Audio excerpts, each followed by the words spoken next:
Today, I am Emmanuel Adel, a first-year criminology student, and today I am here with Ma'am Sumalpong, and I'm going to ask you questions regarding with our activity and understanding the self, which is an interview.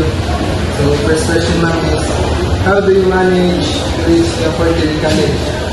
So how do I manage enriching this part for your college is that first of all, para sa ako is you find your perfect circle of friends para makasurvive ka or kaya sila man imong sigitulog all throughout your college years. And of course, your motivations, your goals in what you want to achieve in the future.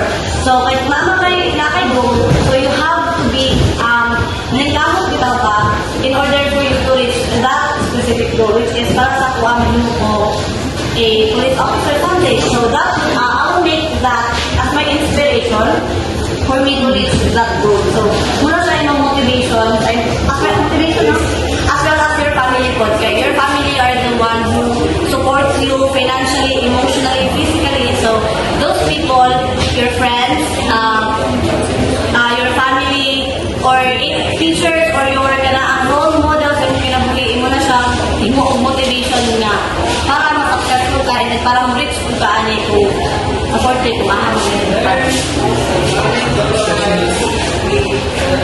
Can you share a lesson you've learned being a student?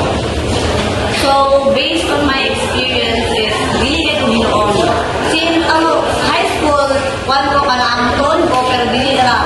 Sa college na ako, mas nakatapunan ko kay it's because ako na time na pandemic, bitaw nga naanad ni, pandemic babies mo gabi, nga naanad ni nga, online lang ang sa kuan, learning sa eskwela, and then, nadala na ko siya during sa face-to-face na. So, it's very disadvantage para sa kong pagalingon. It's because, what more, pag maabot na ko sa point nga board exam. So, dili mo na rin siya basta-basta ipet-expedex lang ang board exam. Kahit, diyan nakasalalay ko rin yung future. So, ako may i-advise nimo is that, if dili ka hinuon, parehanan ko, anarong ni mo self para mag-strive hard. How do you maintain a positive attitude? How do I maintain a positive attitude? Para sa ako is being with friends na ginagawa niya, makahatag yung good influence as well as positive mga positive na pamuna-huna na dili nila ka maglaban ng ulo kayo.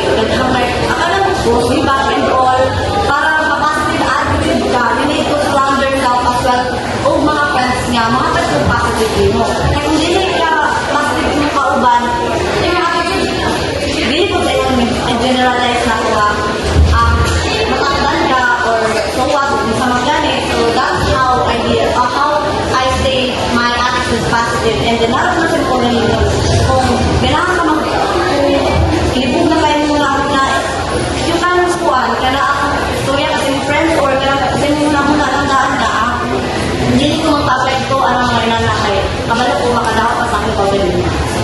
Next question, ma'am. What advice would you give?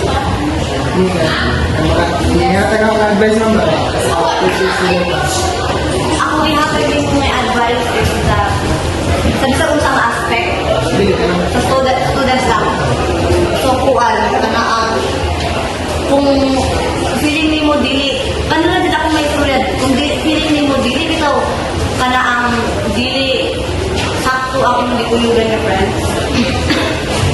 Ay mo siyang, kaya kung dili peace ang imo ang kinabuhi sa college years, like mo because of your friends, i-let go mo sila kay. Kanaan mo sila mo makauban throughout all your college years. So kung dili ka sakto, kung wala, bad influence ka sa imo, ayaw. Kung makapuyo ka sa friends mo, hinuon, kaya lang, goal-driven bitaw, pero di na ka rin na bad way nga, uwi na ka ng goal-driven nga pagkatawid.